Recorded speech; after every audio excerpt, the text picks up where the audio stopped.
Hello, hello, hello. You know what day it is. It is Friday. Not only is it Friday, but it is the last Friday of the month. We hope that everyone who celebrated a birthday this month had an amazing time. If you haven't already done so, don't forget to check us out on Twitter, Facebook, and Instagram. Send us your pictures of your birthday. Hopefully, you had a glass of wine or something special to drink in your hand as you celebrated. And we will celebrate with you for the rest of the month because here we celebrate birthdays all month long. So, to wrap each month up, we do things just a little bit different. Today, we will wrap things up with a recap of the topics that we discussed this month. We'll also have what I like to call a pro host.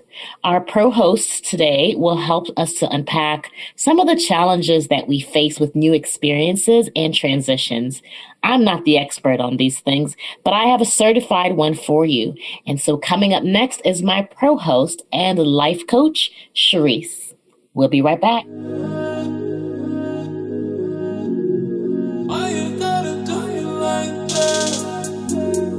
You're listening to Camouflaged Beauty, a podcast of shared experiences for military women. All right, welcome back, y'all. My pro host today is Charise, and she joins us all the way from California. Charise, tell us about yourself. How you doing over there in Cali? I'm doing pretty good. And a little bit about me is I was active duty military for about 7 years and 11 months. You know, they did not give me my extra month to make it 8 years, but it's fine. I got out of the military to get closer with my daughter, get a relationship closer with her.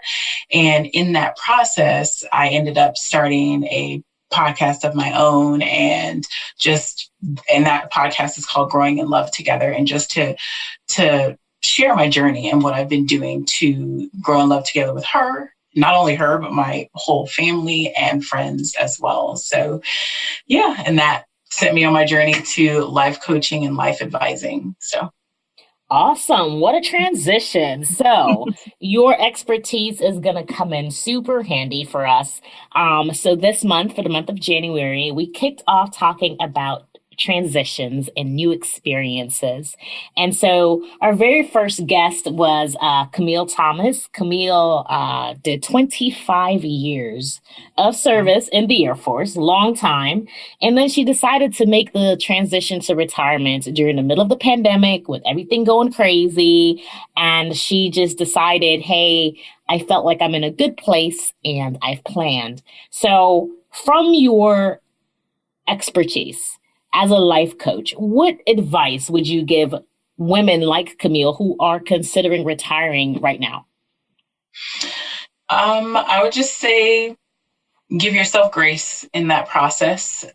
Military life and civilian life are totally different things when it comes to how you even get up and get ready in the morning and things like that. And just as you go through that process, your circle of friends may change as well because you're not included in that military family, so to speak. It's just your transition out. So just give yourself grace and just find yourself again, too. I realized that leaving the military, I didn't really know who I was or what I really liked. You know, right. I just kind of went along with it. I worked and then I got off and then I hung out with some people who were off work at the same time I was, type of thing. So not being in the military anymore, I had to kind of figure out, what do I like to do? Who do I like to talk to? What do I like to listen to? And things like that. So just giving yourself grace and discovering who you are deeply. I really like that. I definitely think that's a time of self-reflection and discovery. But it's so hard after such a long time of doing this and wearing this uniform and having your schedule laid out for you and your paycheck as a regular. I think we undervalue that, you know, like, man, but eventually, whether it's 7 years of service, 20, 30 years, you have to hang this uniform up. That is something that we all can agree on. All right. So good advice. So my second guest was Kayla Bradford. Kayla is amazing. She is a mother, military member, obviously active duty. She's in the maintenance career field. Her husband is also maintenance, and she just had Mhm. two twin baby girls. Now, Whew. I said not just one girl, but you went ahead and had two girls at the same time.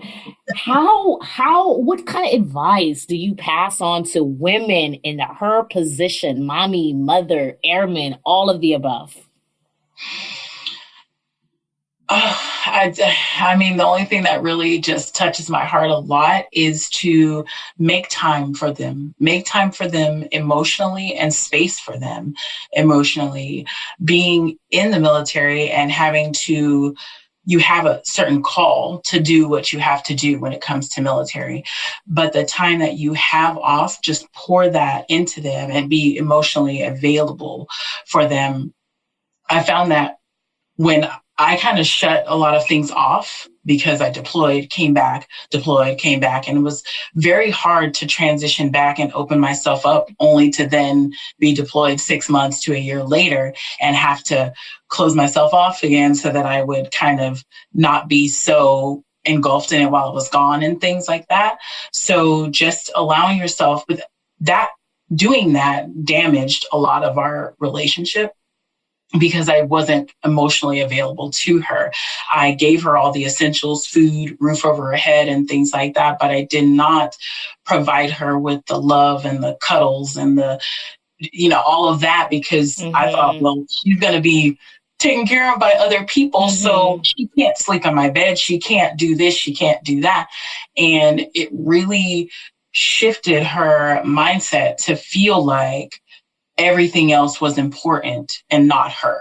So the Mm. time that you have off and the time that you're able to cuddle them until they don't want to be cuddled anymore, do that. There's no age limit on it. It's when the kid is ready to not cuddle anymore.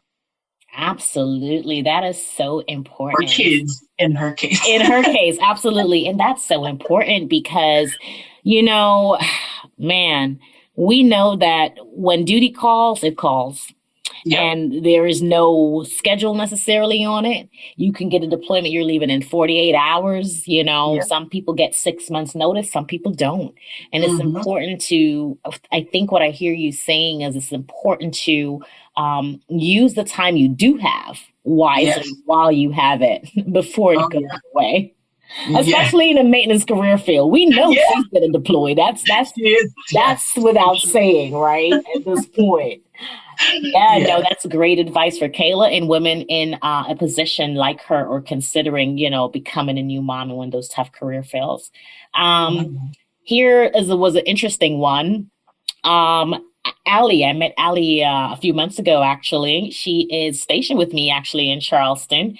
Allie was an NCO, few years in and first enlistment, and then she decided she was going to transition to becoming an officer. Whole new Yes. world.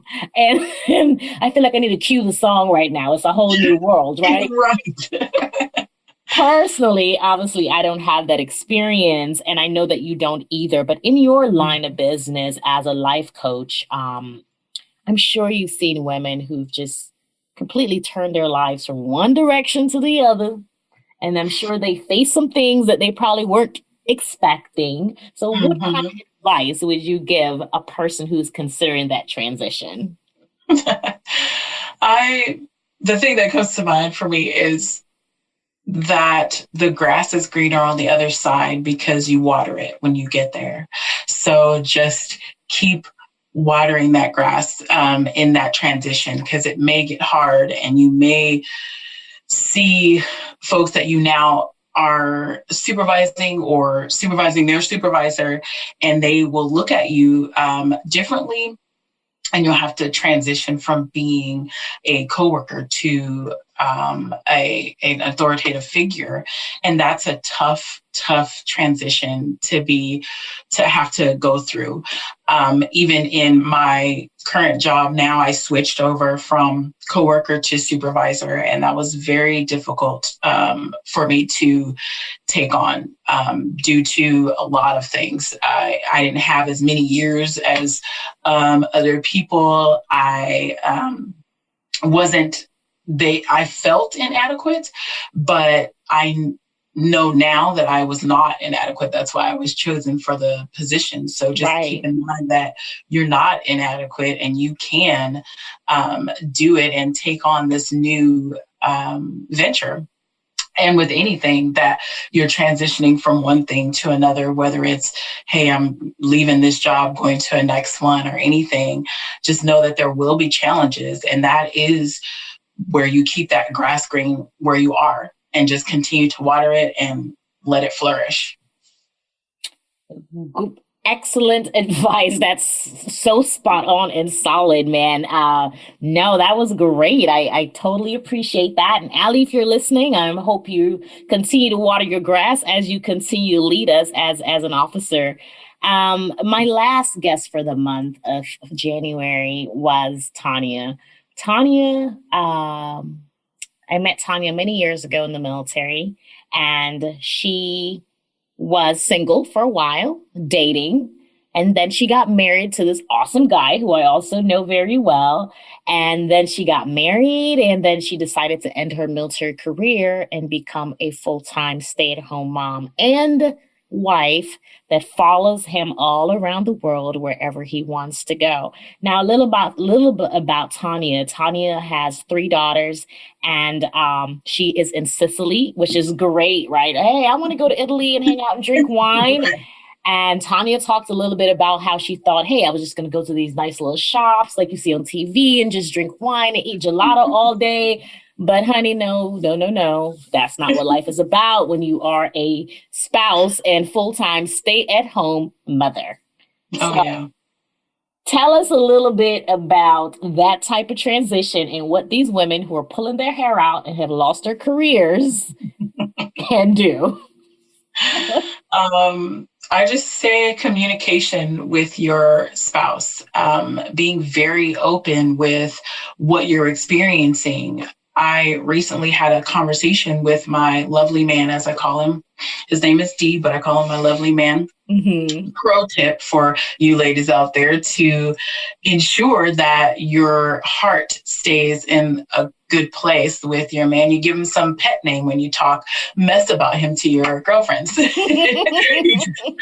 My lovely man is getting on my nerves. And as soon as you say my lovely man, your heart already starts to soften up. So that's why I do that. But I recently had a conversation with my lovely man about us putting one business at the forefront. And we had two, potentially three businesses in our home going on. And it was like, hey, we have to decide on one. And I was like, oh no. Okay, so what does that mean for me? Do I have to put my business on the back burner? And I responded out of emotion. And I was like, well, I'm just going to be a mom who does nothing and sits on the couch. And then you guys are doing all these great things and I don't get to do anything. And I had to kind of back it up later because I can see that it affected him some type of way because he was just trying to express that we all needed to be on one accord, which made total sense. But my emotions were at the forefront. So I just paused and I told him, you know what? That was an emotional response. I totally agree with you. I just don't want to be washed out. That's how I feel. And the minute that I was open about the fact that that was an emotional response, it's not what I genuinely feel about our family and what direction he would like to take us, it shifted everything. And I was able to be more vocal about what was really going on and just expressing like, hey, this business that I've had it going on for a minute. It's dear to my heart. It's not something that I'm just throwing out there. So just communicating with your spouse about what you're experiencing as a mom and that transition from military life to no longer being in the military. You're going to experience things that he may not understand, but to listen and communicate and to understand each other through that process is like the best thing ever. And not being afraid to tell them you need help. It's everybody's household. That's what I say. It's everybody's household to run. So let's all just pitch in and express your needs openly, what you need. I let my family know I need 3 hours a day for my business, and I have that. So me expressing those things to them helped them understand what my goals were, where I was going with it, and why I needed that time. So that's why I'm able to kind of record this podcast with no noise, because everybody understands that this is the time that she is doing business. It's on our calendar. It's business hours.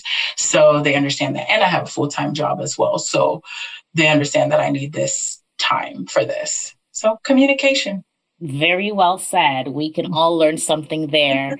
All right, Charise, this is your opportunity to just provide any advice from your perspective that you think can just help us as women in the military in general. All right. Well, I would just say being true to yourself. If there's something you're not liking and you don't stand for, be true within yourself about what that is. And I see it when I see your posts and everything. I see that you live your true self out loud, regardless of what everyone else around you is saying. You stand strong in who you are. And that is a very good example. You're an excellent example of how to stand on your own in the military, not only just being a woman, but being a Black woman as well. Just standing in that and owning that, I think, is the most admirable thing ever.